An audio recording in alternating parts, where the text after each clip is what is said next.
Om Namo Bhagavate Vasudevaya.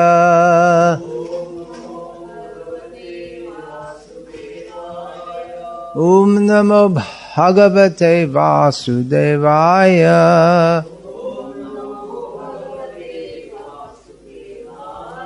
Om Namo Bhagavate Vasudevaya.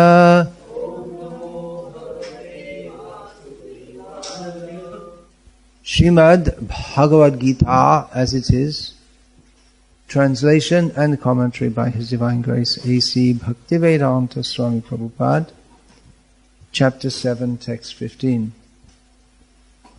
Namang dushkritino mudha prapadyante naradhamaha Mayaya pahrita jnana asurang bhavamashritaha. Translation. Those miscreants who are grossly foolish, who are lowest among mankind, whose knowledge is stolen by illusion, and who partake of the atheistic nature of demons, do not surrender unto me. Me is Krishna speaking. Purport. It is said in Bhagavad-gita that simply by surrendering oneself unto the lotus feet of the Supreme Personality Krishna, one can surmount the stringent laws of material nature. At this point, a question arises. How is it that educated philosophers, scientists, businessmen, administrators, and all the leaders of ordinary men do not surrender to the lotus feet of Sri Krishna, the all-powerful personality of Godhead? Mukti, or liberation from the laws of material nature, is sought by the leaders of mankind in different ways and with great plans and perseverance for a great many years and births. But if that liberation is possible by simply surrendering unto the lotus feet of the Supreme Personality of Godhead, then why don't these intelligent and hard-working leaders adopt this simple method? The Gita answers this question very frankly. Those really learned leaders of society like Brahma, Shiva, Kapila, the Kumaras, Manu, Vyas, Devala, Asita, Janaka, Prahlad, Bali, and later on Madhvacharya, Ramanujacharya, Sri Chaitanya, and many others, who are faithful philosophers, politicians, educators, scientists, etc., surrender to the lotus feet of the Supreme Person, the all-powerful authority. Those who are not actually philosophers, scientists, educators, administrators, etc., but who pose themselves as such for material gain, do not accept the plan or path of the Supreme Lord. They have no idea of God. They simply manufacture their own worldly plans and consequently complicate the problems of material existence in their vain attempts to solve them. Because material energy, nature, is so powerful, it can resist the unauthorized plans of the atheists and baffle the knowledge of planning commissions. The atheistic plan makers are described herein by the word dushkritina, or miscreants. Kriti means one who has performed meritorious work. The atheist plan maker is sometimes very intelligent and meritorious also, because any gigantic plan, good or bad, must take intelligence to execute.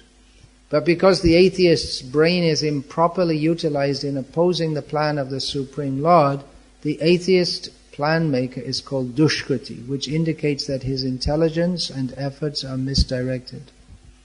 In the Gita, it is clearly mentioned that material energy works fully under the direction of the Supreme Lord. It has no independent authority.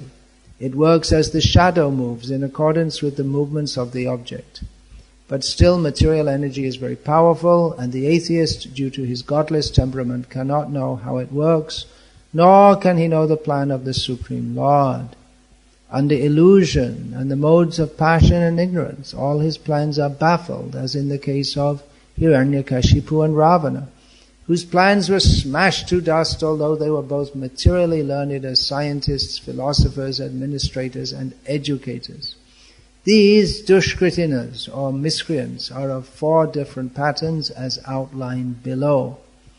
1. The mudhas are those who are grossly foolish, like hard-working beasts of burden. They want to enjoy the fruits of their labor by themselves, and so they do not want to part with them for the Supreme. The typical example of the beast of burden is the ass. This humble beast is made to work very hard by his master. The ass does not really know for whom he works so hard day and night.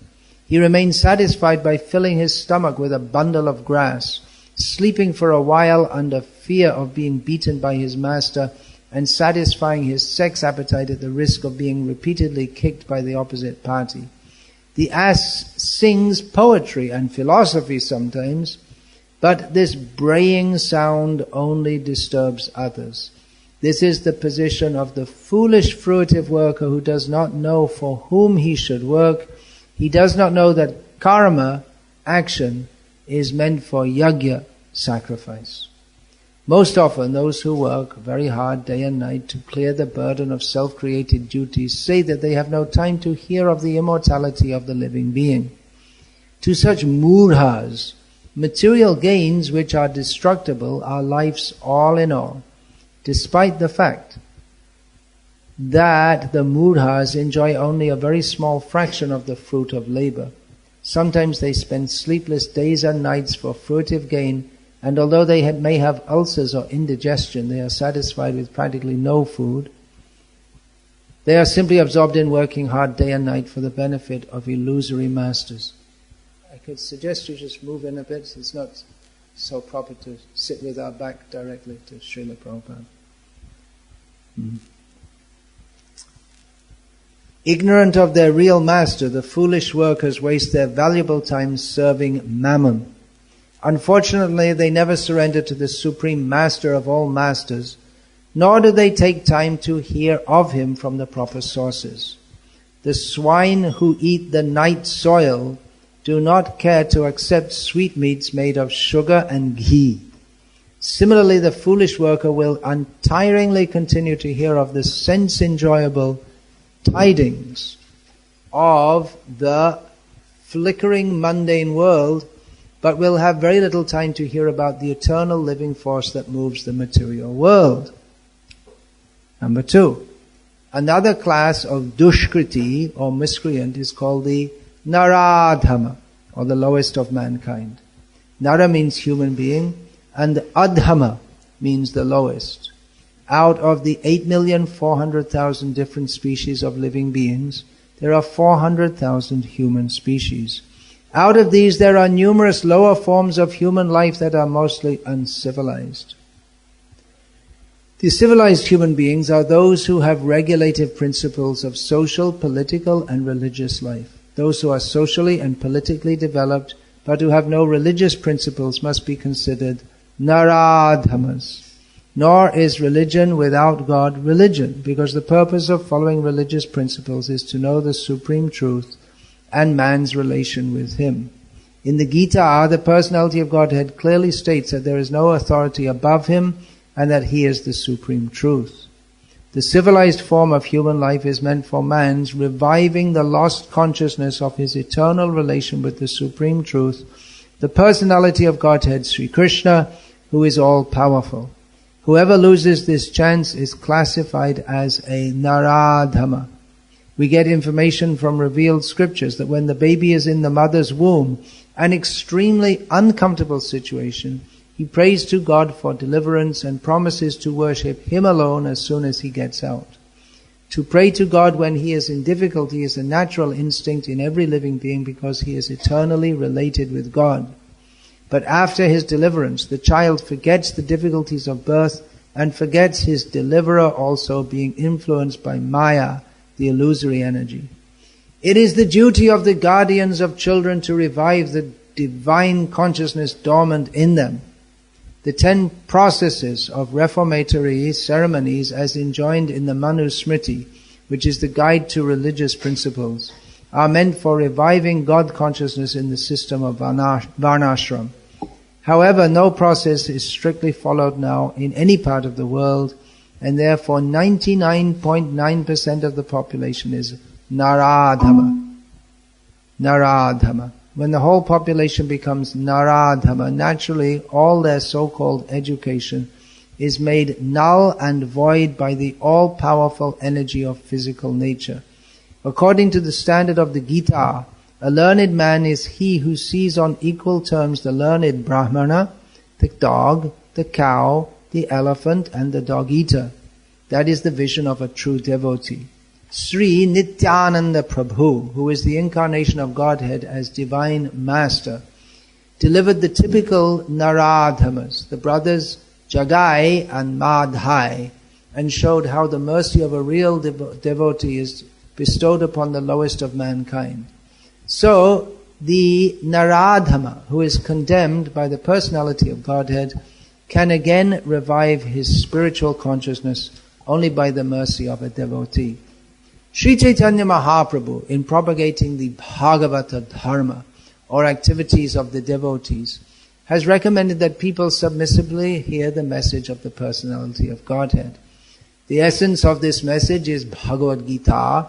The lowest among human beings can be delivered by this submissive hearing process only, but unfortunately they even refuse to give an oral reception to these messages, and what to speak of surrendering to the will of the Supreme Lord. Naradhamas, or the lowest of mankind, will fully neglect the prime duty of the human being. 3. The next class of dushkriti is called Mayaya-pahrita jnana, or those persons whose erudite knowledge has been nullified by the influence of illusory material energy. They are mostly very learned fellows, great philosophers, poets, literati, scientists, etc. But the illusory energy misguides them, and therefore they disobey the Supreme Lord. There are a great number of Mayaya-pahrita jnana at the present moment, even amongst the scholars of the Bhagavad-gita. In the Gita, in plain and simple language, it is stated that Sri Krishna is the Supreme Personality of Godhead. There is none equal to or greater than him. He is mentioned as the father of Brahma, the original father of all human beings. In fact, Sri Krishna is said to be not only the father of Brahma, but also the father of all species of life. He is the root of the impersonal Brahman and Paramatma. The supersoul in every living entity is his plenary portion. He is the fountainhead of everything, and everyone is advised to surrender unto his lotus feet. Despite all these clear statements, the Mayaya-pahrita jnana deride the personality of the Supreme Lord and consider him merely another human being. They do not know that the blessed form of human life is designed after the eternal and transcendental feature of the Supreme Lord. All the unauthorized interpretations of the Gita by the class of Mayaya-pahrita jnana outside the purview of the Parampara system are so many stumbling blocks on the path of spiritual understanding.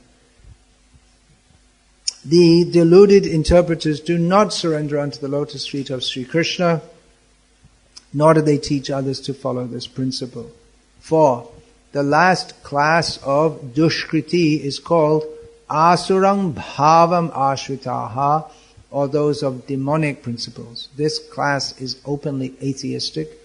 Some of them argue that the Supreme Lord can never descend upon this material world, but they are unable to give any tangible reasons as to why not. There are others who make him subordinate to the impersonal feature, although the opposite is declared in the Gita. Envious of the Supreme Personality of Godhead, the atheist will present a number of illicit incarnations manufactured in the factory of his brain.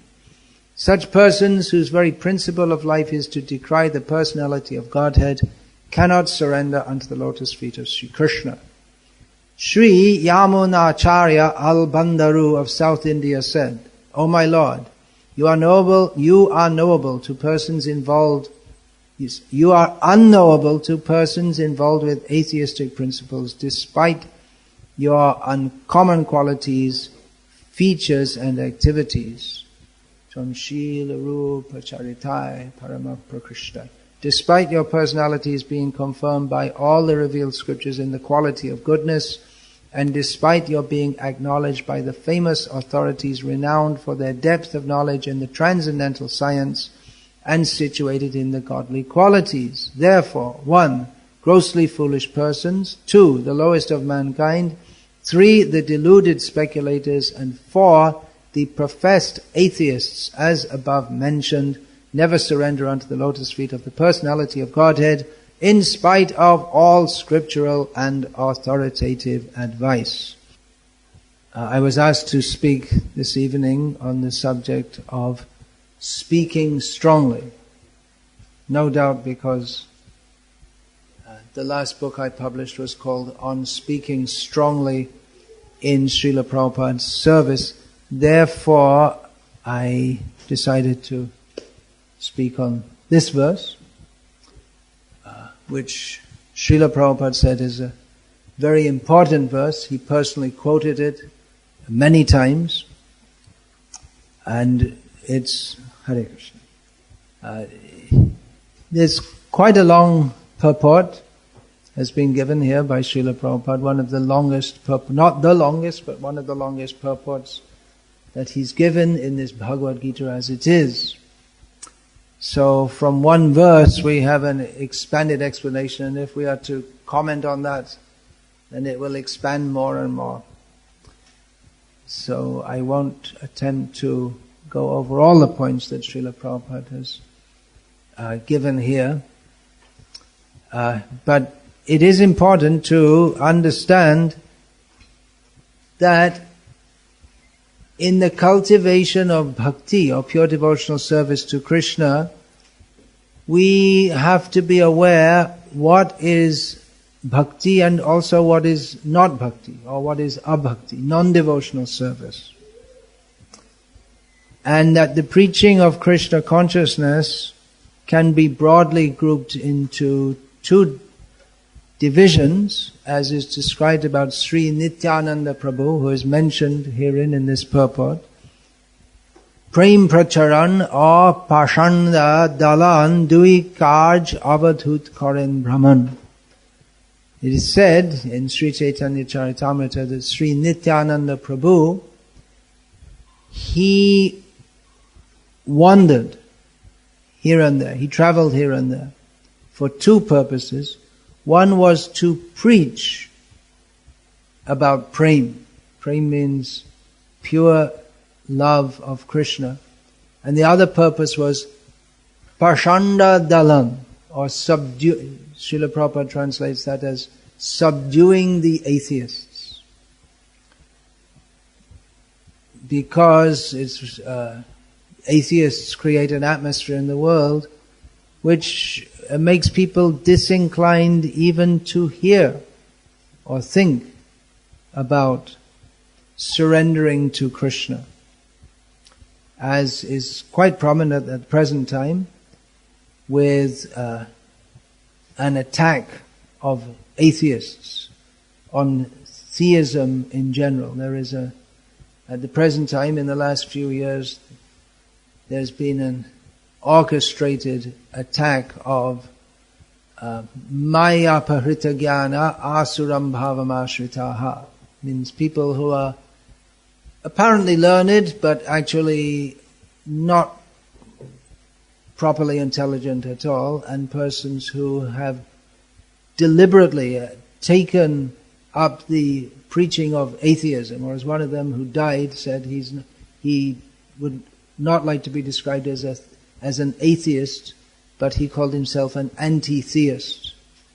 So that is going on, so there's a need to understand what is the nature of these people. And also particularly because we live in Kali Yuga, the age of quarrel and hypocrisy, wherein atheism in its various manifestations is prominent. There's atheism, agnosticism, anti-theism, and apathy. People are just, they're not interested this way, that way, or the other. Just like myself, if I look back to my childhood at school, although I went to a school which was nominally a Catholic school, but there was no discussion ever among the children attending the school about anything to do with religion or God. It was just not on the agenda at all. It was just not a subject of any interest whatsoever. We just never even thought about it, except we had to attend some religious assembly in the school every morning, which I had hundreds of hours put together of myself sitting through that, and I can't remember one single word of anything that was said. So, we can try to go through the purport here and discuss some of the points about these 4 classes of dushkritis. Dushkriti, kriti means they've done something. And dushkriti means they're doing something bad. So they're doing something. Do something. This modern society is based on the idea you have to do something. You have to build a building or kick a ball. This Manchester is famous for Manchester United. Kicking a ball. The great achievement of being able to kick a ball better than other people, for which magnificent activity you can earn lots more than other people. But this is all called dushkarma, or nonsensical activity. Now, Srila Prabhupada, he opens this purport with a tongue-in-cheek statement. In a roundabout way, in a somewhat humorous way, he presents a possible question that could arise here. He states that in the Bhagavad-gita, it is stated by Krishna that simply by surrendering to Krishna, one can become, or Srila Prabhupada writes here, one can surmount the stringent laws of material nature. That's the ultimate teaching of Bhagavad-gita, Charam Shlok, as it's called in the Sri Ramanuj Sampradaya.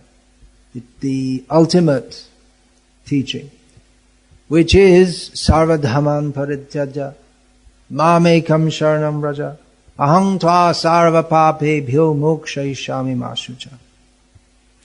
Krishna says, giving up all ideas of religion, of dharma, fully take shelter in me, only. And by doing so, then I will reciprocate. I will deliver you from all sinful reactions. And to underline that he's quite capable of doing so, and indeed will do so, he says, Ma Shucha, don't have any doubt or any worries about this. So it's a great deal. Everyone's looking for a bargain. So this is your best bargain. This is better than 10% off or buy 2, get 1 free or any such bargain. His bargain is that all the nonsense activities that we've done for millions of lifetimes, all the millions of lifetimes we've been dushkritis, performers of wrong activities. We've been murha, naradha, maya parita jnana, asaram bhavamashrita. We've been, life after life, we have been fools, lowest of mankind, false intellectuals, and out rascals. Of course, this is possible in the human form of life to attain such a title as dushkriti, murha. In the animal form of life, we're just living off our reactions, as Srila Prabhupada mentions here about the donkey. The donkey is a great poet. You don't get many four-legged donkeys in Manchester, I suppose. probably plenty of two-legged ones, but not many four-legged ones. But they also have their poetry. At least to them it must sound like poetry because they announce it very loudly. Have you heard the donkeys? In Anand, there are so many donkeys wandering around the streets. So they start off very loud and then they gradually become quieter and quieter. They find no one's listening, no one's interested. Then after some time they get some inspiration and they again call out their poetry, and it goes on like this. So in the animal form of life, they can't be described as being dushkriti or performing bad activities. They're just getting the results of that. Alright, that's cell phone. That's dushkarma. Please turn off your cell phone. Don't be a dushkriti. Turn off your cell phone and forget about it for the time being. So, how many millions and trillions and quadrillions and zillions of lifetimes have we been performing bad activities? And Krishna says, okay, here's the deal. Just surrender to me. And try again. No, Krishna says, just surrender to me once. Just surrender to me once. And I will deliver you from all sinful reactions. So it's a great deal. Some people might even protest. No, in our religion, we give those people what, if they don't do what we say, we throw them in hell forever without any chance of any redemption. So your process is too lenient, letting them off. Let them burn in hell. But Krishna says, I will deliver you. You just surrender to take shelter in me, that's all. So Srila Prabhupada poses the question that there are many leaders of mankind who are very concerned with the welfare of the population, and therefore they make speeches telling people that you just vote for me and I will do everything good for you, and we will deliver the United Kingdom from all its problems, which may require bombing some people in another part of the world, but it's all for the benefit of the British people. We will deliver you. We will help you. They're very concerned, and there may be others who are very concerned with various charitable activities, such as propagating knowledge of how to use condoms so that people don't get AIDS when they engage in illicit sexual activities. And in various ways, people are trying to help others. So, despite their heroic activities to help others, still people are involved in birth, death, old age and disease. Despite all the welfare organizations, despite all the very sincere politicians who are very concerned, who with every moment all they think of is the welfare of the citizens, and they're all simply their hearts are bleeding with how we can benefit all the citizens. So despite all these attempts on the behalf of these people, still people have to suffer. Still it rains too much in Manchester most of the time, but I heard it was a good summer. But can't hope for too many of them.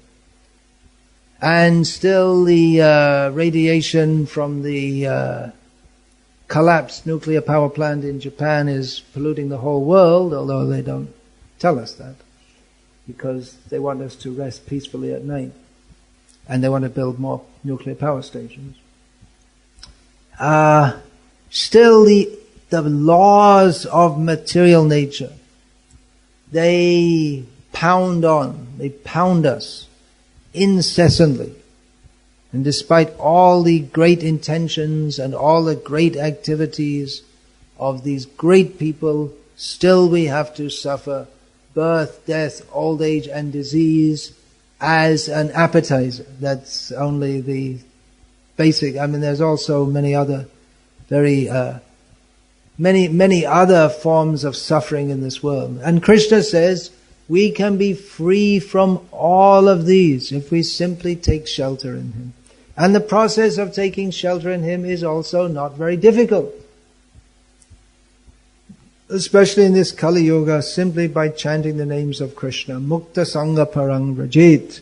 One can be freed from all the bad qualities of Kali Yuga. Kale dosha nidhe rajan asti eko mahan guna. Kirtanad eva krishnasya mukta sangha parang vrajit. This age of Kali is an ocean of faults. Don't expect it to be good. If we find anything good in Kali Yuga, we should be surprised, because its natural, its basic characteristic is that it's an ocean of faults.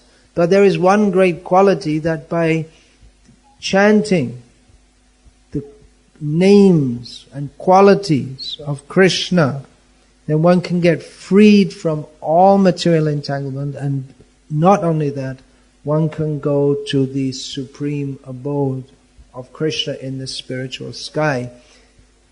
Then Srila Prabhupada, he poses this question: why don't these intelligent and hard-working leaders adopt this process? It's such a complete solution. It's easy. So these people are very intelligent, they're very well-intentioned. So why don't they do it? Why do they keep on making more and more plans which just get us in more and more trouble? That's the actual result of their plans. So Srila Prabhupada, he continues, the Gita answers this question very frankly. And that he states that those who are really the learned leaders of society, and he gives the names of the 12 Mahajans who are listed in, some of the Mahajans who are listed in Srimad Bhagavatam, plus the personalities who are listed here in the Bhagavad-gita as great spiritual authorities, Vyasa, Devala, Asita. And then later, great acharyas, Madhvacharya, Ramanujacharya, Sri Chaitanya, who took the role of an acharya. They do surrender to Krishna. They are the actual philosophers and leaders of society. But those who do not surrender to Krishna, even though they are known as philosophers, scientists, educators, administrators, etc., they do not surrender to Krishna. Why? Srila Prabhupada says, because they are not actually philosophers, scientists, educators, administrators, but they pose themselves as such for material gain. In other words, the great philosophers, philanthropists, politicians, and others who present themselves as great friends of mankind, who are doing everything for the benefit of mankind, actually they're just doing it for their own material gain. That may be in terms of monetary profit, it may be in terms of prestige, it may be because they want to be known as a saint. That's also one kind of cheating. So then they do not accept the plan or the path of the Supreme Lord. They have their own ideas. They have no idea of God. Even some of them, they might pose themselves as religious people. Some very famous religious people in the world, they're known as being, I'm thinking of one in particular, he's known to promote peace, but he eats meat every day. he's coming from a religious tradition in which it is stated, ahimsa paramo dharma. Non-violence is the highest religion. But he himself eats meat every day. This is called hypocrisy. There much of what goes on in the name of religion, philanthropy, philosophy, and all high-sounding words. It's simply hypocrisy. And because people are hypocrites, they either don't care, or they don't mind, or they may protest. More and more people are waking up to the fact that politicians are cheating them, the doctors and the pharmaceutical companies are cheating them. That's more apparent in America, where they don't have a national health service. But here people know the pharmaceutical industry is cheating them. And in America, the medical companies. So people are becoming upset about this hypocrisy. But they have no real plan or understanding of how to make a well-guided society. They simply want to pull down these hypocrites and put in some other form of hypocrisy. They don't want to surrender to Krishna. So 99.9% of the population, Srila Prabhupada says, they are all Naradhama, the lowest of mankind. They have their planning commissions. But for all they plan and scheme, they all have to suffer birth, death, old age and disease. They're not inclined to surrender to Krishna. They may be very intelligent, because, as Srila Prabhupada points out, even to perform some non-beneficial activity requires some intelligence. And they actually get some jobs done. They do some. They have massive undertakings. They have big telescopes and social organization. We see here in England, people who live here and in much of the world, what is called the developed world, people take it for granted that they have hot and cold water supplied to their house. Gas, do you get gas supplied to your house? You can get that, yeah. Electricity, 24 hours. You're shopping, you can sit in your house, you never have to go shopping. So there are so many facilities which have been provided for the citizens. And there are parks and gardens. So in many ways there are many facilities for the citizens. But there's no understanding of the purpose of life, that we are not meant for material life. We're not meant for simply living in this world comfortably. And however many facilities you have, material facilities, still we have to suffer in this world. There's no philosophical inquiry to what is the purpose of life. Who are we? There may be some philosophers, but they're not really serious about what is the purpose of life. There are many people, like yourselves, I would presume. The fact that you've come here suggests that you're actually much more serious about philosophy than any professional philosophers in the university who are just interested in various abstract absurdities, whereas real philosophy means to understand or to inquire. Atato Brahma Jignasa. Now, having attained the human form of life, we should inquire into the nature of spiritual reality. Parabhavastavada bodhajata. Yavanya jignyasata atma tattvam. As long as one does not inquire into atma tattva, the nature of the self. Who am I? I'm not the body. The body is temporary. Who am I? What is the nature of the living being? Why are we suffering in this world? Who is God? What is my relationship with Him? As long as we do not inquire into this, all our activities are defeated. Despite our water supply, electricity supply, so many facilities are there, but it simply facilitates our ignorant living, that we're living and we're hurtling toward death, and we never think to ask why. Why are we here? Why are we suffering? However much material facilities are there, still we have to suffer. So, this material energy is very powerful and deludes us in this way.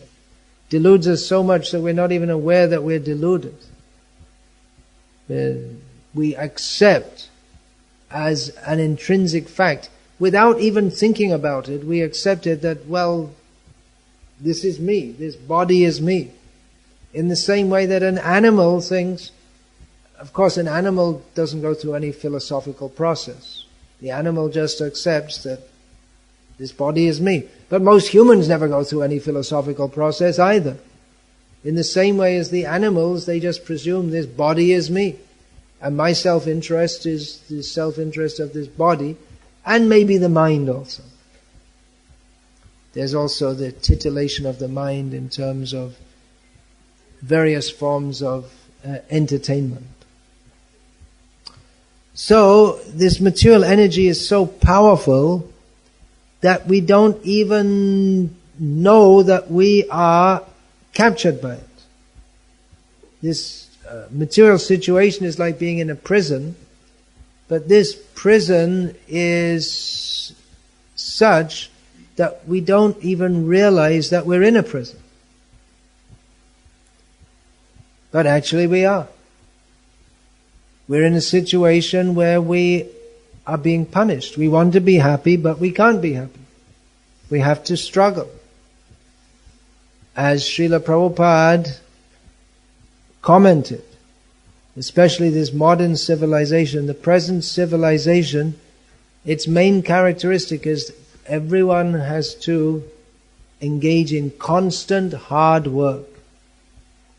Simply working. Without any real gain. So, all the plans are baffled.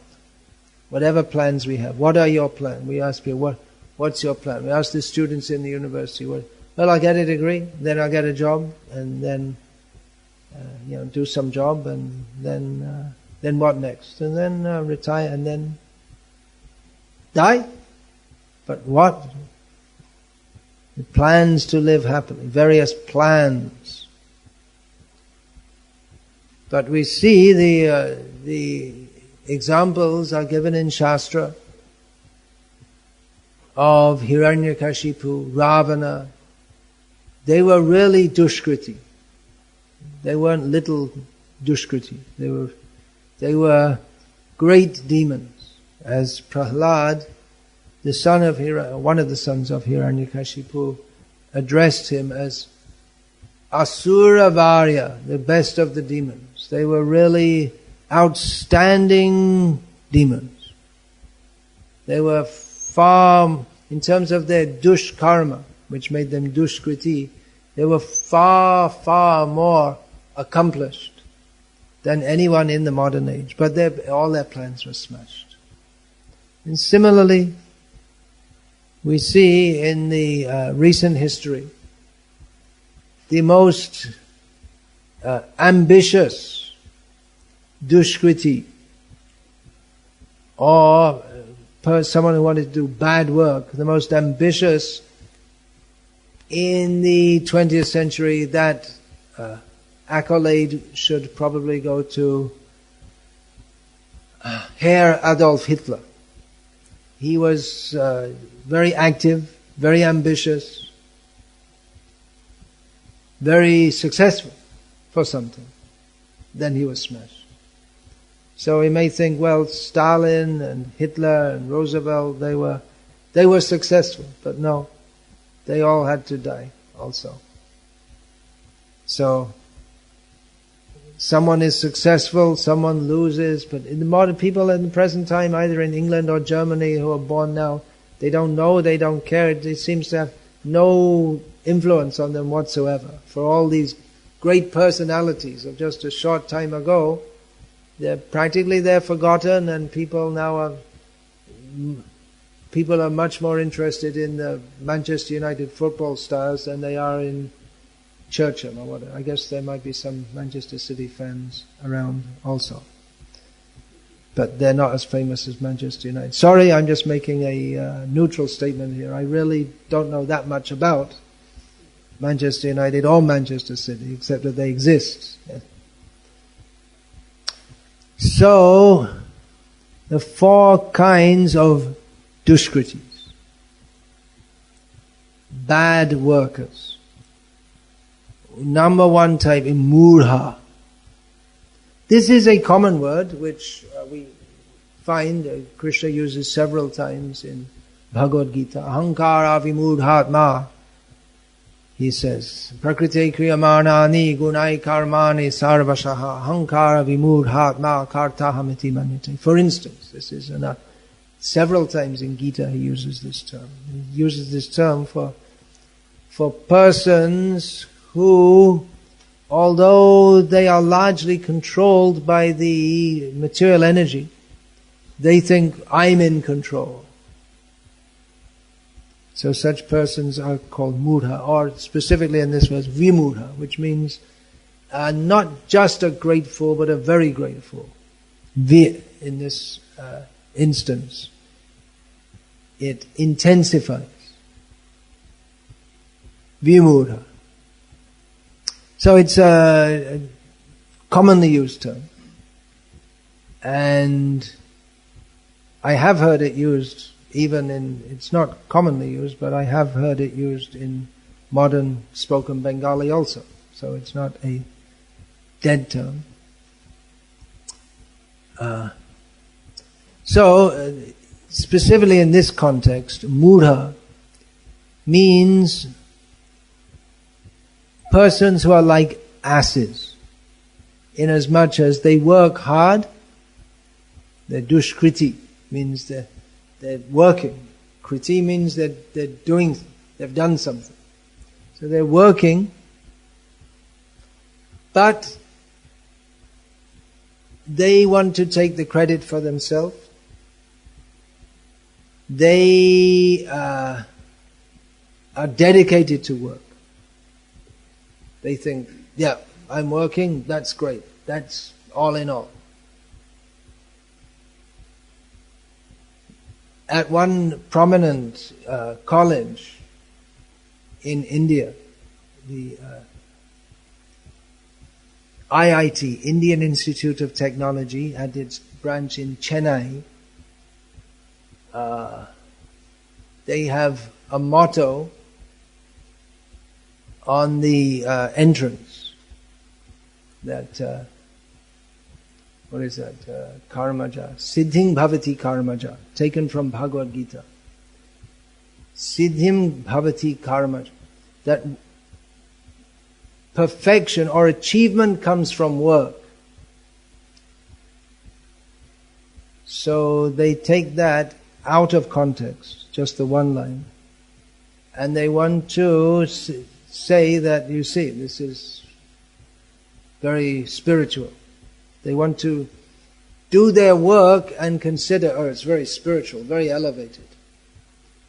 In India also it used to be, not so much now, because people are becoming more and more secular, as they call it. Many people used to describe themselves as karma yogis. And they would think that karma yogi means you get up in the morning and you say Jai Jagadisha Hare while you wave around one incense. And then you work hard all day and you earn some money.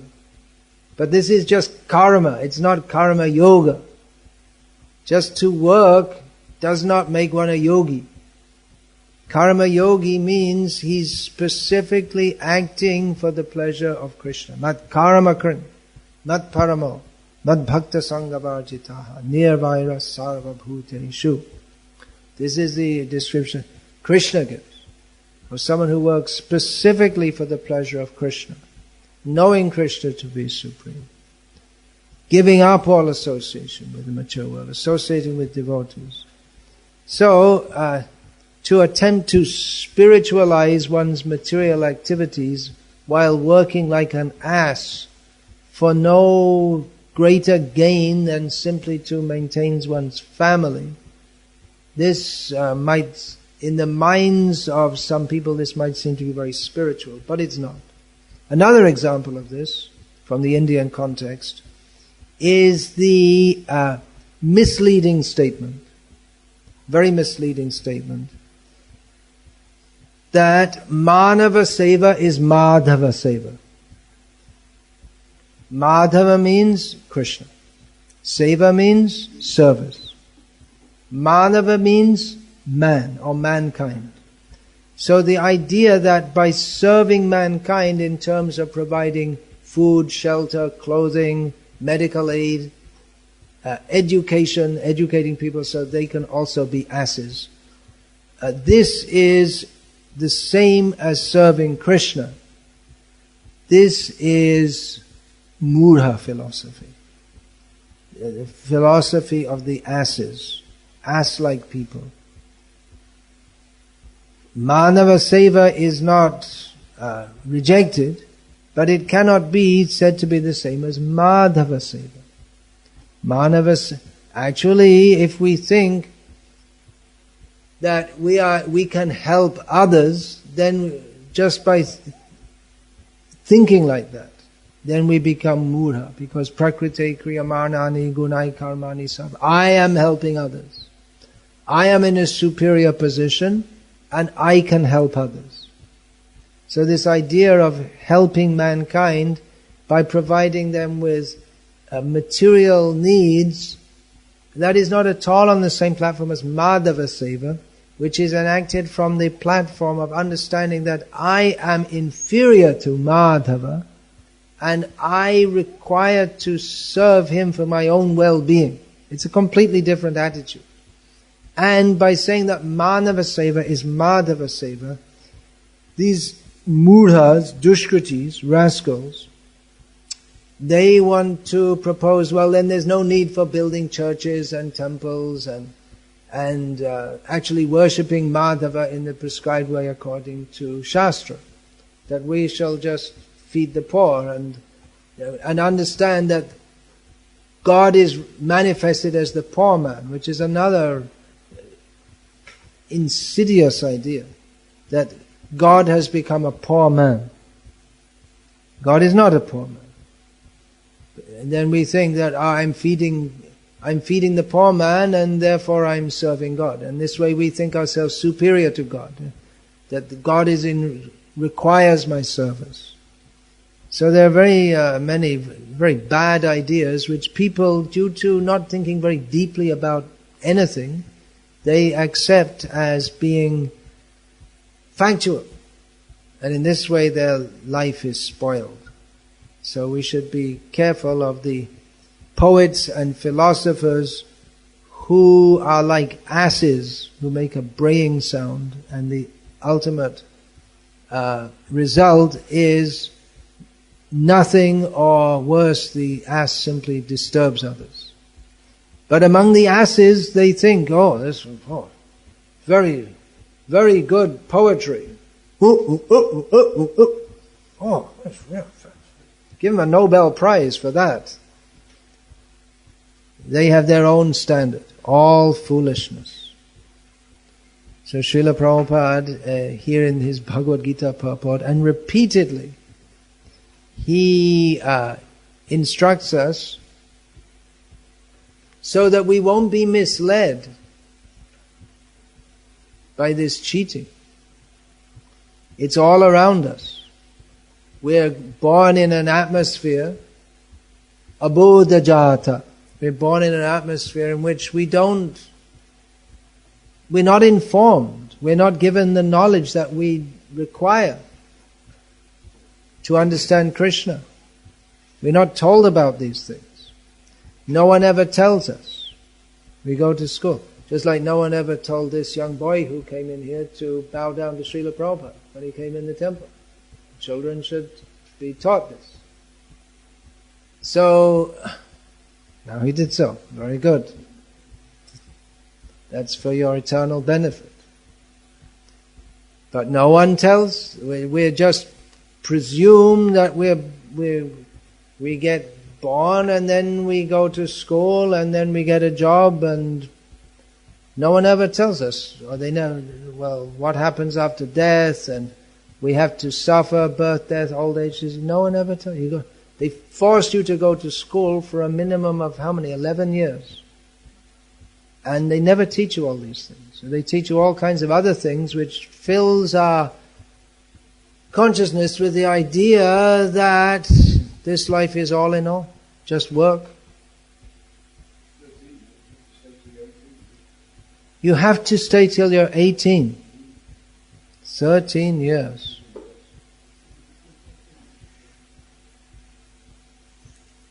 And they say it's for the benefit of the people because they're so convinced that they're right. But they never even ask about these things. So, people, they're trained in such a bad way that they have no interest in these topics. At the football stadiums, they have thousands and thousands of people paying. And in the Krishna temple, we go out and please come, free, and we'll give you nice free food also. And still, hardly anyone will come. They say, well, I want to go to Hare Krishna temple for a football game is on.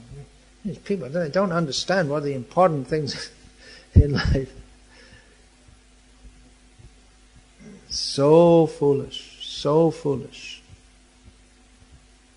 But they take it to be something very intelligent.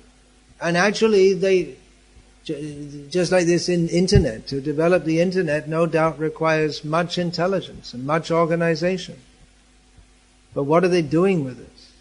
Just wasting their time, that's all. So, going through this quickly because would take more time to go through it word by word, line by line. But anyway, if you want a full exhibition of all these principles, just look all around. It's just a description of the world. So another class of dushkriti or miscreant is called the Naradhama, lowest of mankind. There are 8,400,000 species of life, among which there are 400,000 species. Most of these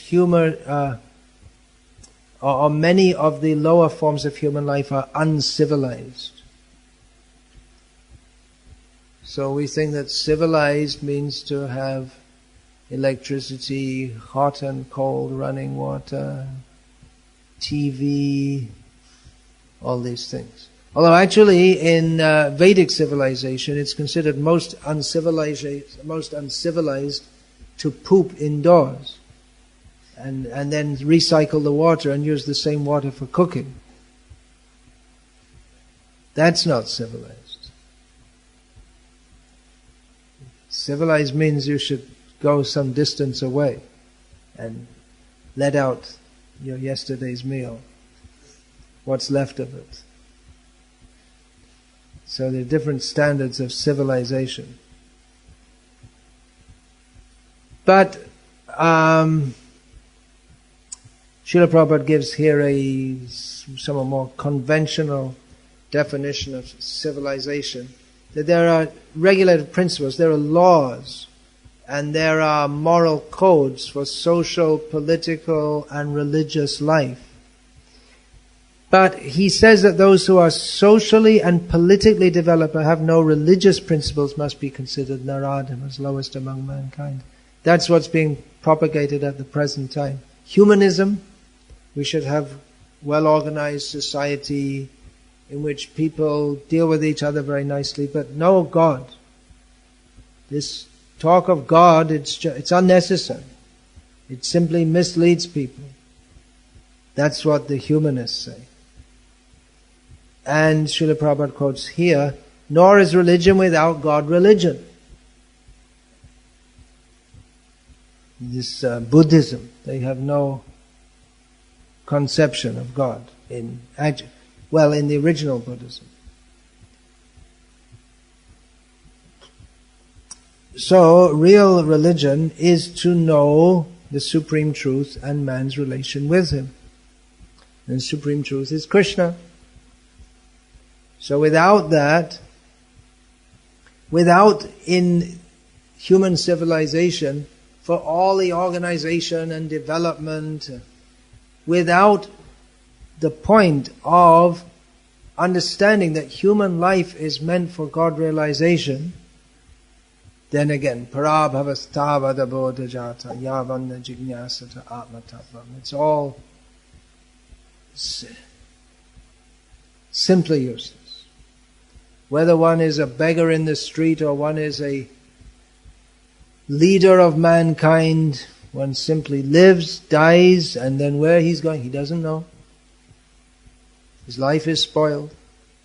He may have been a big leader, but what is the use? What is the actual benefit? One is still caught in the cycle of birth and death. So, human life is meant for this. We should ask the question, who am I? I'm in a situation wherein I am forced to suffer. I don't know why. Can I find out? Can I get free from this situation? That is actual intelligence. But the schools and colleges, they don't develop our real intelligence. They develop our intelligence in an illusory way. They develop the intelligence that how we can manipulate the material energy based on the misunderstanding that we are meant to exploit and enjoy the material energy. So it's not really intelligent at all. It's all foolishness and ignorance. So, therefore, Srila Prabhupada writes here, very important instruction for parents. Many of you present here are parents. It is the duty of the guardians of children to revive the divine consciousness dormant in them. Divine consciousness is dormant in everyone. That means Krishna consciousness. So, there's a process for doing that. One is supposed to teach the children, both philosophically, not just stories. Children, they should not just be told stories about Krishna. And nowadays, we have Krishna cartoons. But that's not Krishna. But they should be taught also Kaumarang, what is that?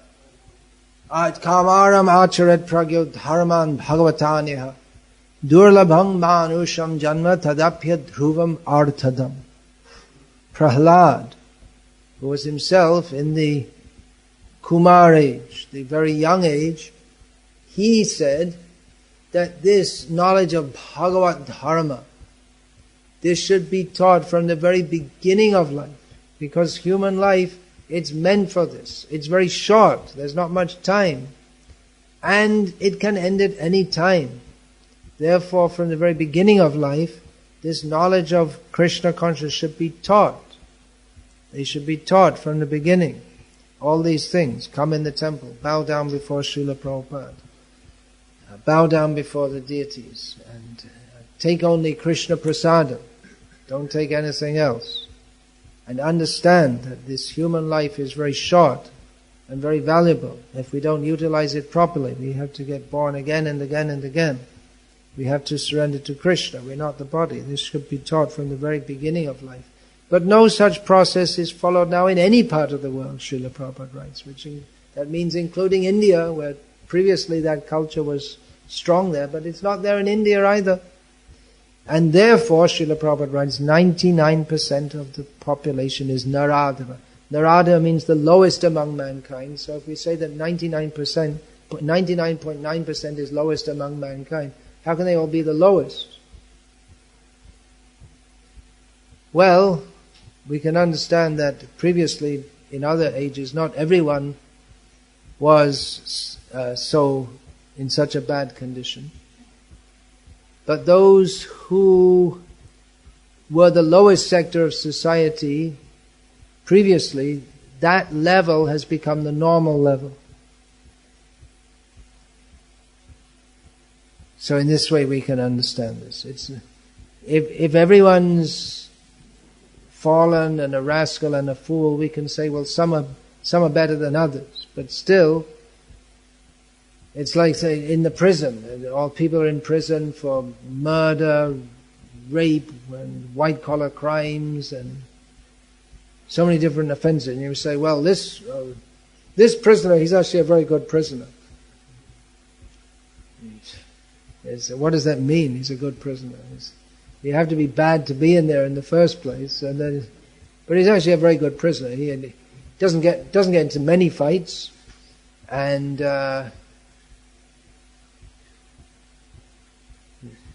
he's not known. He only takes mild drugs in the prison, not hard drugs.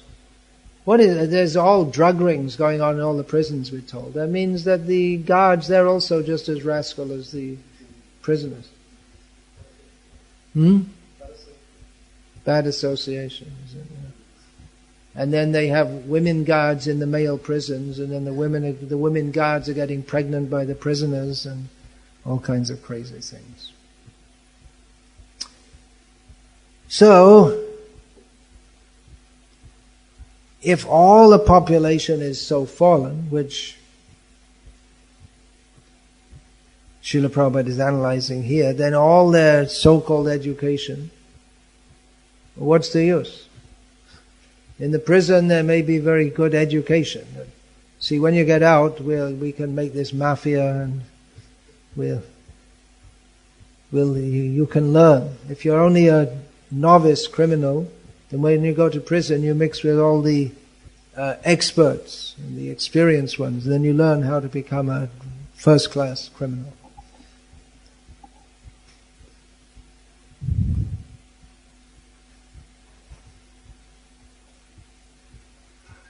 So, dushkriti, maya aparita jnana, those who are very learned and educated, but their actual knowledge is taken away by illusion. Srila Prabhupada was very concerned to preach Krishna consciousness among the educated class, as he called it, because he thought that, well, it's a fact that these people, they're misleading others. People tend to take them very seriously. So there are many educated people, but they have no knowledge of the actual purpose of life, and therefore they're Vidya kule ki kore beta. How will their knowledge and so-called higher birth, how will that help them?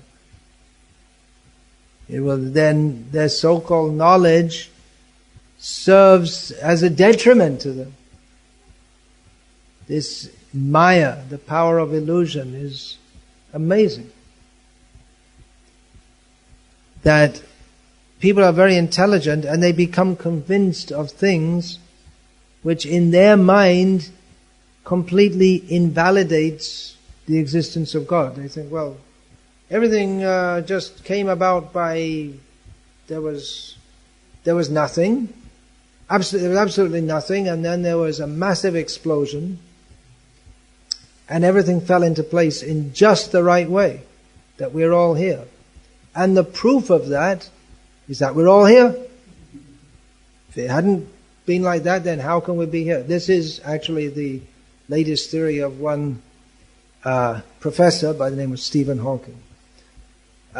In response to the very valid question of, according to the scientists at their present level of highly developed speculation. It is actually. Their theories are extremely complex, and you have to be very intelligent to even be able to get educated enough to even begin to understand them. So there are various what they call constants within the universe, which they all have to be exactly correct for life, according to their theory, to exist as we perceive it to exist. And all of these constants, they are what are called very fine-tuned, which does suggest there's a tuner, but they say, well, let's get it. So there's Planck's constant and the weak force and the gravitational pull and every one of them, they if they're not exactly correct down to maybe several thousand decimal points, then life as we know it on earth cannot come into being. Well, we say it couldn't come into being by your theory anyway. But so the possibility of even one, for a start, how this nothing exploded into everything, that's called a singularity, which is their way of saying that, well, it just happened and we can't explain it, but we think it happened. And we're sure it happened. So, and then all these various constants came out. Now, even one of them to come into being by a random interaction of natural forces, is the probability is practically zero. And then when all of them have to be, if you have two of them that have to be exactly fine-tuned, then the probability becomes far, far less. And for 20 or so of them, it's ridiculous. It's just the idea that it could come into being by natural force, just some coincidental force, it's ridiculous. But they're convinced it happened. And Stephen Hawking, his idea, it's the anthropic principle. In other words, the idea is that, well, we're here, so it must have been like that. It just happened. So, Maya is so powerful that they're really convinced. And when you get someone coming on YouTube and he talks all these things and he has a big reputation as a scientist, must be right. Without thinking.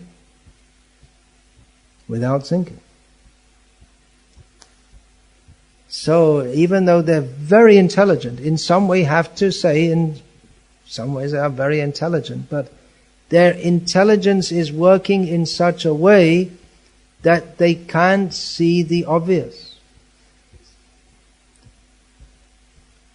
They're so fixated on the idea that there should be no God, that their intelligence works in such a way that as far as they're concerned, or they think there is no... Of course, you can't blame them too much if you think that God's that nasty old guy who chucks everyone into hell forever. But, it's what do you choose? Either you choose atheism or burn in hell forever, ism. So really the Western world, by the power of Kali Yuga, it's very prominent in the might is right civilization. But really it's very, very deep ignorance. Very, very deep ignorance. But it looks impressive. I mean, those of you who live in Manchester probably don't think that it looks very impressive. And probably this area is not the most impressive also. But for people coming from other countries, they think, oh, it looks all very impressive. And when you hear all these scientists talking, they say, oh, they really know what they're talking about. And in many ways they may do, but their conclusion is horribly wrong. So, in brief, that's the Maya Parita Jnana. And then the Asaram Bhavamashraya, those who are just completely out and out, they have no inclination to anything. The mudhas, they're the people who don't have any inclination toward religious life. They're apathetic. Or if you push them a bit more, they might be agnostic. And if you push them a bit more, they'll be atheist. And then you get the anti-theists. Those who they do not at all like, they're against Krishna consciousness. They argue, they make a point of arguing, there's no God. Stop believing in God. It's very bad to believe in God. And some of their arguments are good, inasmuch as the effect of the misconstrued theism that has dominated the Western world for the last 1700 years or so, it's not very difficult to point out many of the problems that it's caused. So, they've got a point there. But their propaganda that there's nothing spiritual life, and again, it's foolishness. And why should they bother? Why should they be bothered if, according to their theory, life, it's just we live, we die, finished? Then why are they so bothered about anything? Why should they be so bothered to propagate atheism? Because what does it matter? Just our life is boom, finished. And what does it matter? Why are you bothered? According to their theory, there's no intrinsic difference between a table and a human being. So it's all just a different combination of chemicals. So why atheistic propaganda? Because they're against God. Such persons, they're called Asuram Bhavamashraya. They've reposed their intelligence, their hopes, their whole being in an atheistic, anti-theistic outlook. So these are some points that those who have the good fortune and the good intelligence to be theistic, they should understand. This is spoken by Krishna in Bhagavad-gita, and Srila Prabhupada, who is the representative of, or the prominent representative of Krishna in the modern age, he also stressed the importance of this. And because I was asked to speak on speaking strongly, then I spoke on this, and we should understand this very clearly. It's better not to take Krishna consciousness in a manner only looking for the nectar. Krishna is all nectar. Krishna, one of his name is Amrita, which means no death, and it also means that which is very nectarian, very sweet. He is all sweet. Madhuradhipater akhilam madhuram. Everything about him, who is the Lord of all sweetness, is very sweet. But that Lord of sweetness also teaches us, for our benefit, about those whose outlook is not very sweet, so that we can discriminate between what should be done and what should not be done, so for our own benefit, and so that we don't get misled by these dushkritis, performers of bad activities, who are classified in four main categories. Mudha, very foolish, just work with no interest in spiritual life. Then Naradhama, those who are the lowest of mankind, the Maya Aparita Jnana, who may be very knowledgeable, very intelligent, but their real intelligence, which should be seeking after the real purpose of life, that's not awakened at all. And the Asaram Bhavam Ashrita, those who are out and out demons, who are just blatantly and actively atheistic. We can know who such persons are and not be misled by them. So that's also an important part of Krishna consciousness. As Srila Prabhupada said, this verse is very important. Hare Krishna. Is there any question about this place? Yes, please. You describe different types of atheists, the apathetic, the apathetic. So which one is the easiest one to preach? Obviously, my own thing would be the harder atheist would be the most difficult one to get through. But then I'm thinking, well, maybe it doesn't work as simply as that. Which one is the easiest one to preach to? May I ask why you're particularly interested in that?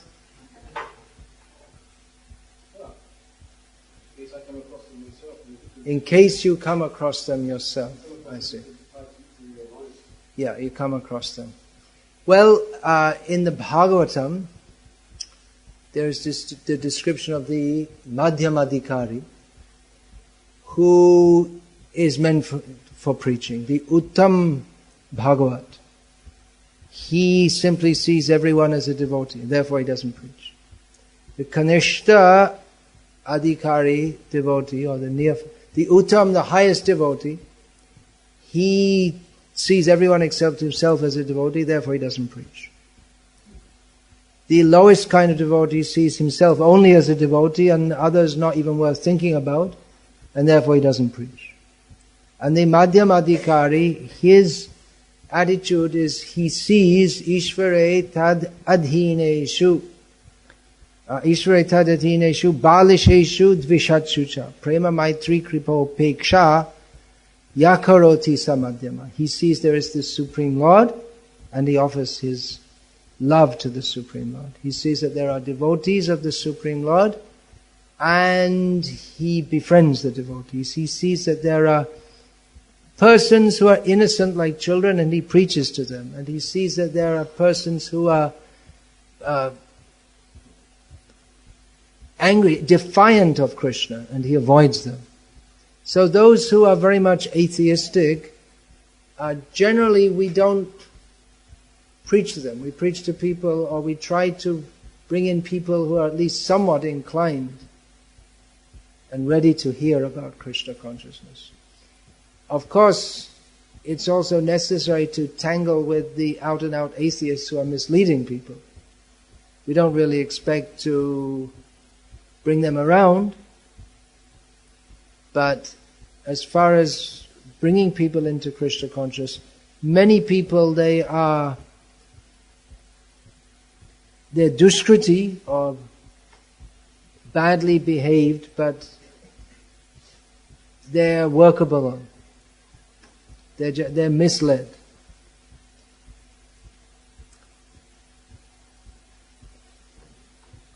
And these categories may be overlapping also.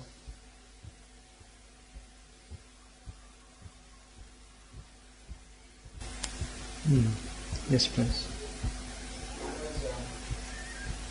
When we go out and maybe go for reference, we meet people that want to challenge us. There are approaches that we are away from that place. And sometimes people gather around you to see the competition in that place. And again, we look on to run away from the place. Others are going to be there. What do you mean? The Bhagavad says that if you hear someone blaspheming the Lord, you should be able to defeat him by arguments. And such logical arguments don't take place on the street in the fashion. And so, but in case we enter such logical arguments, we are not able to explain them what everybody else thinks. We have to give up short life because we are not being able to defeat that. Well, I believe you're getting mixed up with a statement in the Nectar of Devotion, which states that if someone blasphemes, you should either cut out their tongue, leave the place, or defeat them. So now these days on the streets, there are a group of people who are just out to blaspheme the cultures, different cultures, and they on the innocent people on the streets. So what should be so we can learn away from them. But what to do if they try to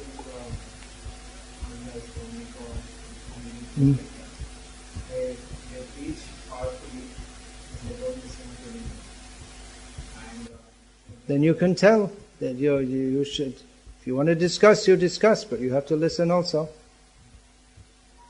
should we get into such conversations? I'm not exactly sure of what you're talking about, but for instance, there always used to be hardline Christians who they just waste your time. So practically, it's not worth to waste time with them. And people, you may say, well, other people gather around, but most people, they also don't take these people very seriously. So you can just tell them, say, look, I just don't want to waste my time with you, that's all. Or just say amen to them, God bless, and leave them alone. That's all. Or you can tell, if the people are gathered around, just say, look, you can just give them a short line and leave it with them. Say, look, I don't accept your idea of God who just burns everyone in hell forever. If that's what you want to believe it, but just leave me alone.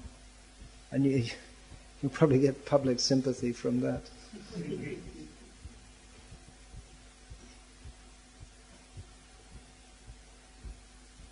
Yeah, street preaching is it's a great challenge. Srila Prabhupada emphasized very much on the distribution of his books. There's a good opportunity tomorrow at the Rath Yatra, because at such festivals, if there's Harinam parties, then often people, they're more inclined to take our literature. Their interest is awakened. So that's a good opportunity.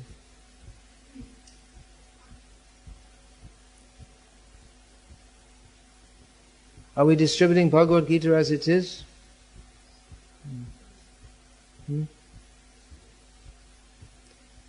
I saw in a couple of centers that it seemed the main one for distribution was by Rancha Prabhu, in edition of Bhagavad-gita. But I'm not saying anything bad against that, but we should emphasize Bhagavad-gita as it is.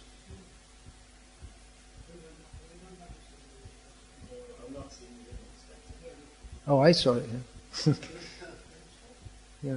No, I'm not saying anything. I'm not saying there's anything wrong with it, but we should emphasize the distribution of Srila Prabhupada. At a program I was at recently, I asked for Bhagavad-gita to distribute to someone. The only one they had there was that one. Which I'm not saying anything, but I had a quick look at it. But it's mostly just the shlokas, and then people, they need Prabhupada's explanations to help them to understand it. It's a great challenge to preach, but it's a great opportunity to get a lot of mercy also. And Manchester is an important city in Britain, which is an important country in the world. So it's a good opportunity to preach here. I never spent any time here. Before I joined the movement, I traveled around England a lot, and after joining the movement, I did also. But I only came to Manchester once. That must have been... Anyway, sometime in the mid-70s, it was on New Year's Eve, distributing books. I always got the impression of a very frustrated kind of place, more than other parts of England.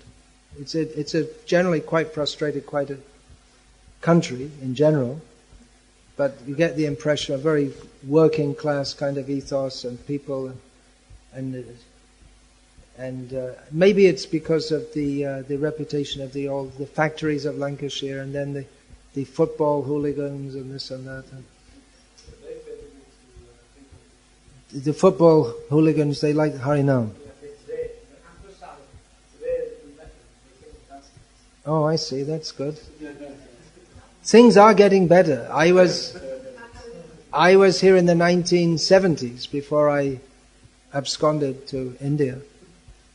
And it was really tough. We used to get arrested all the time, but people, seems they're much more open to us now. So, yeah, well, people, the best, Jagannath brings out the best in people. But sometimes you get the Christians also coming and saying, burn in hell and all this kind of thing.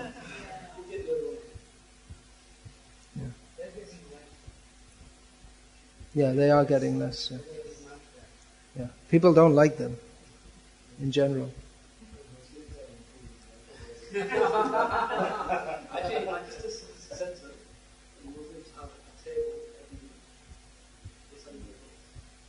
Selling or giving?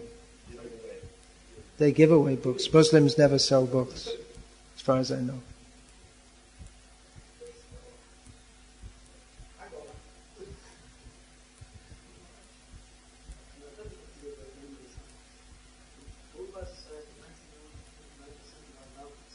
Naradhama. Not Naradama, Naradhama.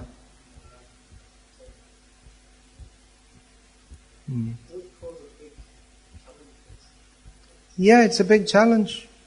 That means we're also coming from the background of Naradhama. That's Kali Yuga. But there's Chaitanya Mahaprabhu's mercy also. Dino hino joto chilo hariname udharilo. Those who are all very fallen, they were lifted up by the holy name. So, great difficulty and great opportunity also. Waste of time? There's no waste of time in Krishna consciousness. Everything else is a waste of time. Even if it seems that our preaching isn't having an effect. Well, it is having an effect. And we can see that. Just the fact that people are more favorable, much more than they were a generation ago, means some effect is there.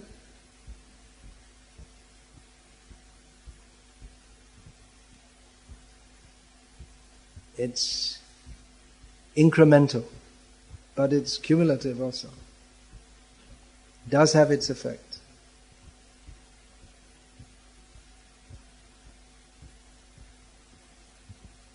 Do you have children here?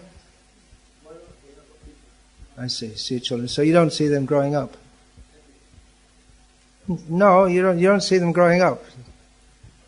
But others who come, if someone sees your child after 1 year, they'll see them grow. You don't see them growing.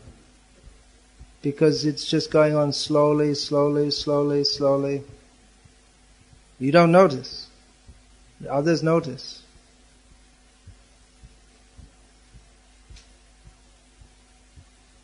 Then, anything else?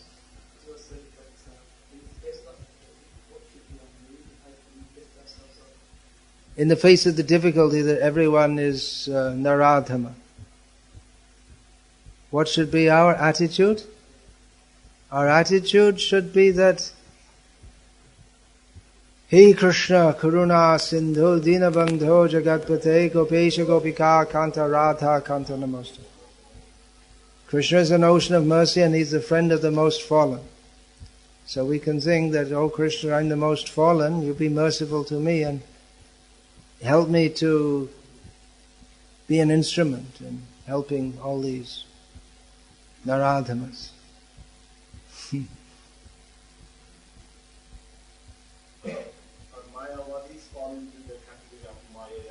Mayavadis, yeah. Generally we could put them in the Maya Paritagana. Learned, but they missed the point. And some of them also, that Asuram Bhavam Ashur, that also, if they're, if they're against Krishna consciousness, if they're vehemently against Krishna consciousness, then they're also classified like that. Did you want to say something?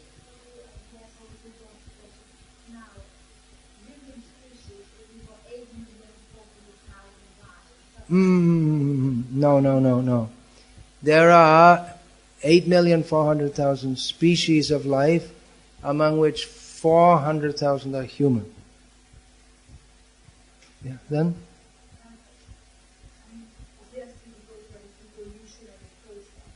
Evolutionary process means, according to our activities in the human life, we get a next life.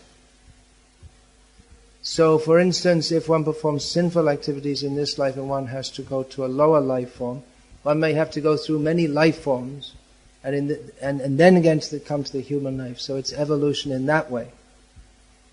But the idea that my great go back a few times grandfather was a baboon, that's not accepted in the Vedic understanding.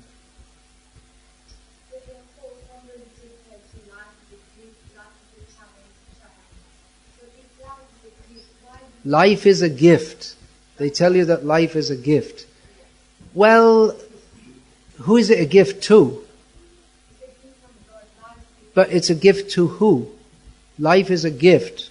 Who is it a gift to? We are alive. So who is the gift of life given to?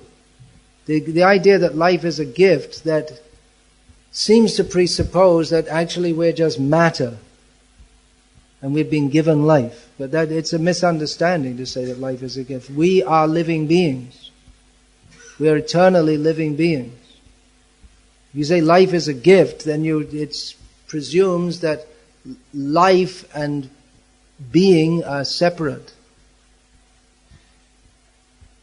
So we should first of all understand what is life. Our very nature is that we are living. We are called jiva. Jiva means living.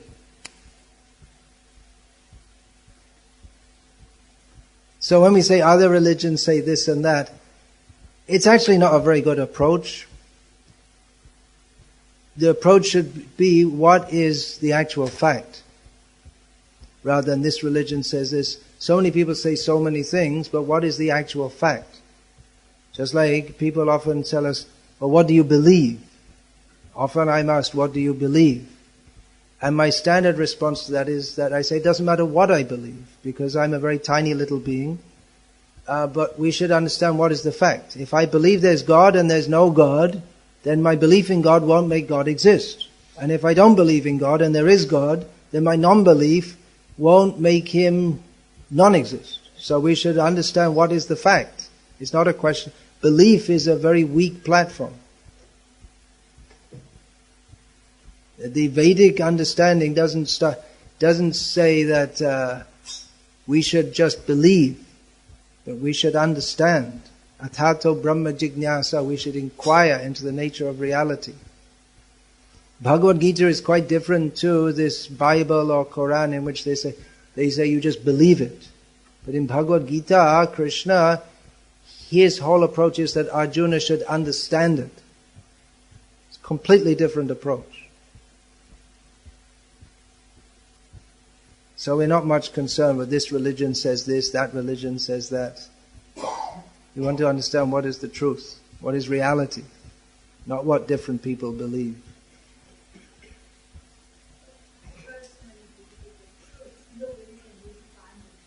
You believe that no one can find the truth. You believe it. And that's the truth. That's the truth. You believe that no one can know the truth. Do you believe that statement is true? But wait a minute, you said that you believe that no one can know the truth, but do you believe that that statement you said is true?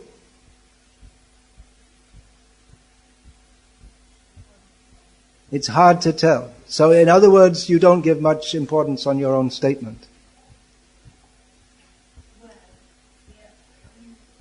If you say that you don't believe that anyone can know the truth, if you really believe that, which you just said you did, then that you believe that your statement is true, which is self-defeating. That means you think it's true that no one can know the truth. So you think that you know the truth, but no one else can know it. You can think whatever you like, but it has no relevance whatsoever. Because you are not the truth. You are not the arbitrator of truth. So you can believe whatever you like. But the truth is not subject to what you or I or anyone else believes.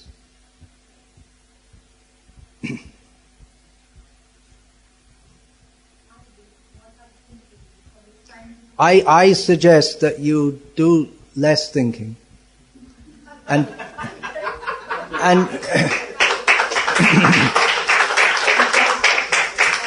and just try to understand what is the truth. And understand that you don't know what is the truth. And try to find out the process for understanding the truth. That you don't understand the truth, and many others don't understand the truth, doesn't mean that no one understands the truth. There are people who understand the truth. Here in Bhagavad-gita, Krishna says, Manushanam sahasreshu kaschid yatati siddhye. Out of many thousands among people, very few try to understand the truth. So, that very few people understand the truth doesn't mean that no one understands. If you really want to understand what is the truth, then you have to be very serious. And the truth will set you free.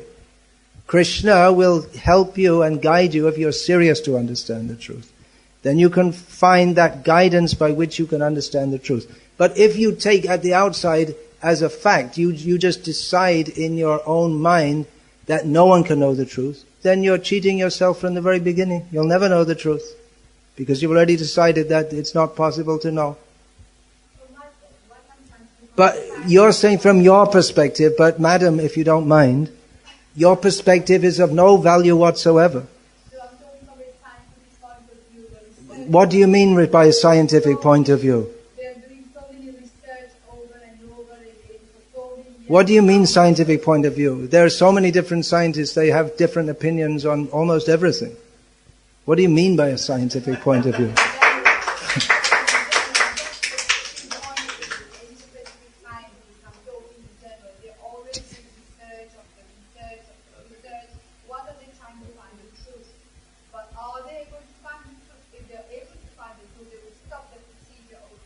Yes. Why don't you go and tell them?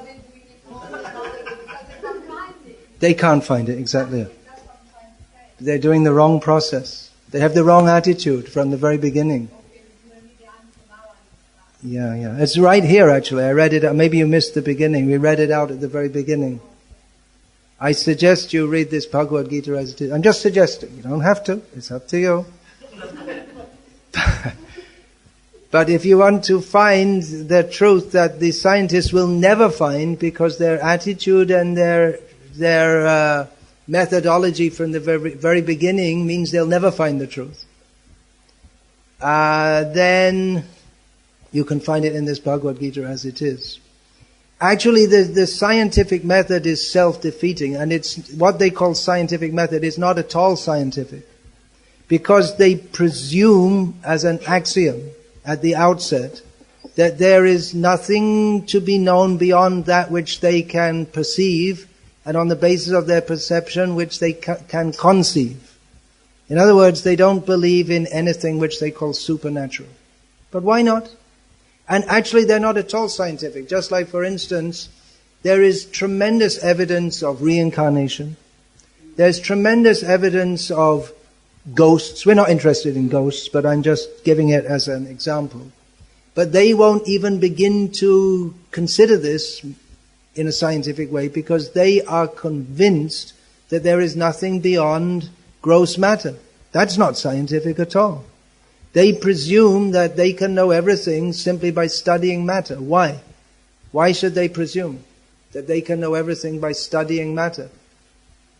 It's not a scientific approach. It's a dogmatically materialistic approach. Materialistic in the sense, the philosophy of materialism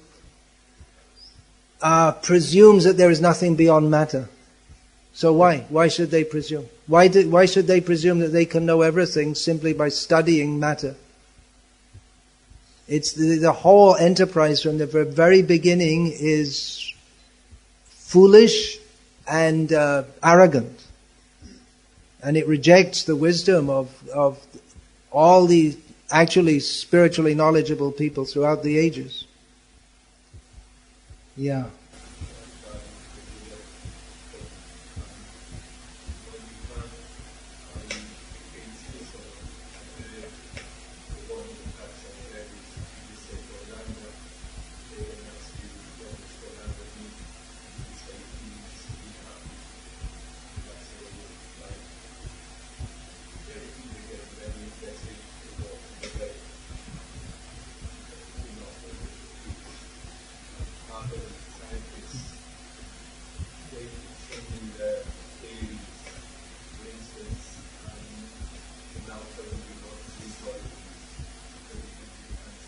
Which one?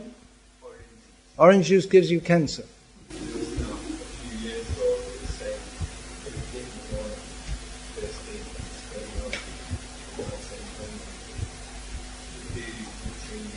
Orange juice gives you cancer. But you know what? If you don't drink orange juice, you still have to die. They missed that.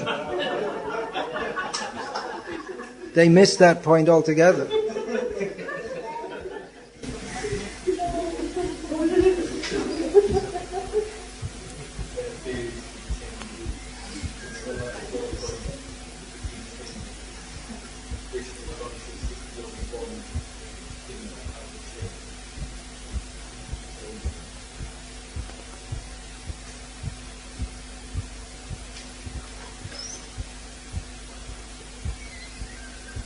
If you want to know the truth, you can know it. But you have to be serious. You can't go on in life in a very whimsical and flippant way. It requires discipline. It requires seriousness, commitment. All these things are required. It means submission to a higher authority. So most people, in the name of, if they're not grossly atheistic, they may be what they call spiritual. But their so-called spiritualism is just another bluff. They don't want to commit themselves or accept any discipline or authority. That is required. Training is required.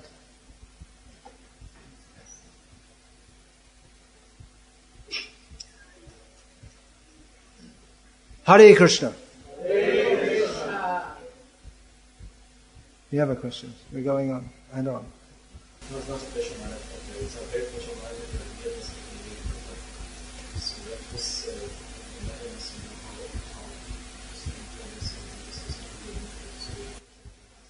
Encourage you to celebrate Rath Yatra? Yeah, great. Do it. Ask for Jagannath's mercy.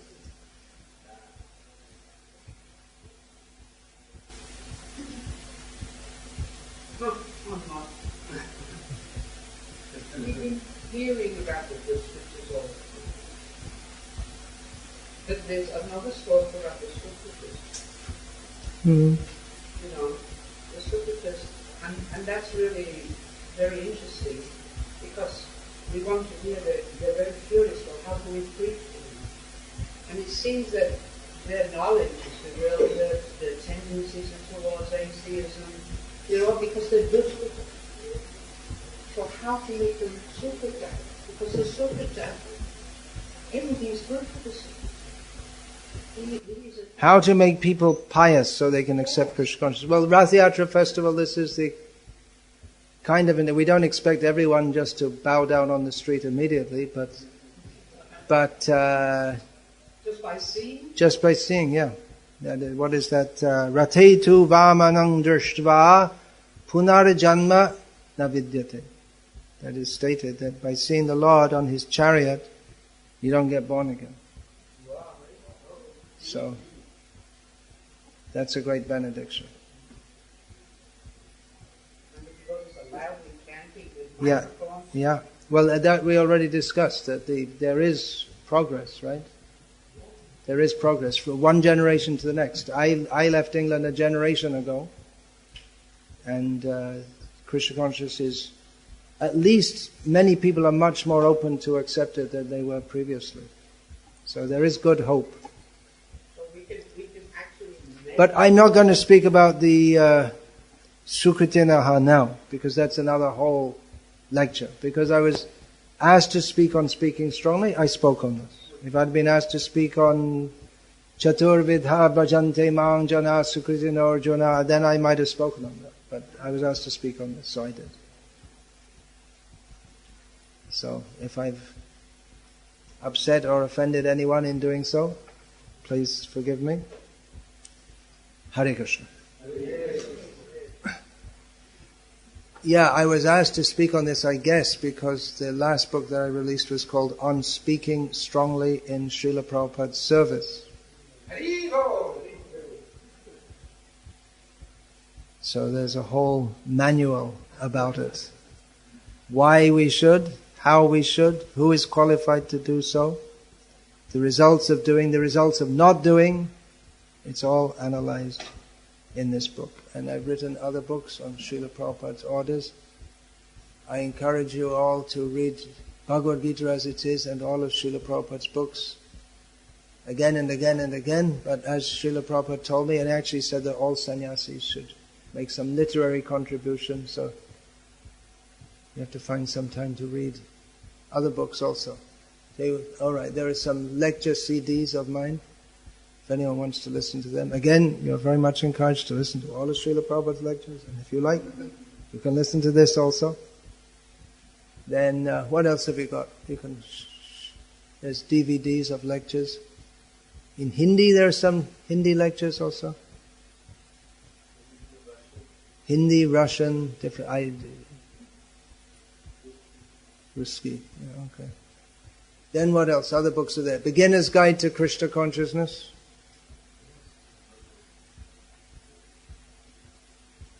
What to do if you want to get going in Krishna consciousness. All the things to do. Ramayana. We should know. That came up in the class, how the guardians have to instruct their children. So this is a very good medium to instruct your children in Krishna consciousness, or specifically this way, Rama consciousness, and all the values of Vedic culture you can get in a form that they'll be addicted to. And then about Chaitanya Mahaprabhu, all those who are coming to Krishna consciousness via Srila Prabhupada, they should know who is Chaitanya Mahaprabhu. So this is a Reader's Digest version of Chaitanya Mahaprabhu's pastimes. Brahmacharya and Krishna consciousness for devotees, male, female, in all statuses of life who want to practice Krishna consciousness very seriously. This book will give some guidance. What else we got there?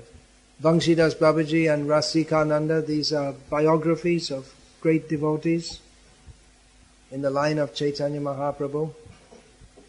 They give us some inspiration and blessings. What else have we got? Jai Srila Prabhupada. This is glorification of Srila Prabhupada. If you love to hear about Srila Prabhupada, you'll like this. My Memories of Srila Prabhupada, do we have also? Is that finished? What other books are there? Glimpses, we're out of stock. Pilgrimage, we have stock or not? Several of the books are not in stock. Oh, yeah. Sri Bhaktisiddhanta Vaibhava. If you've read all of Srila Prabhupada's books, you can read this also. That's a biography and teachings of Srila Bhaktisiddhanta Saraswati Thakur, 3 volumes. It's heavy in all ways. 3 volumes is physically heavy, and the philosophy is heavy, and the language is not that easy, but it's quite an experience to write it, and it's quite an experience to read it also. If you haven't read all of Srila Prabhupada's books, you can take it and keep it for when you have. So that's all. Are there any other books there? Anyway, you can look and see. If anyone would like to take the books, please do. Please encourage me in my service to Srila Prabhupada. And You can also get more knowledge in Krishna consciousness, and if anyone would like to take the books, I can sign them also. Thank you very much for coming, and looking forward to seeing you all tomorrow. Jai Jagannath!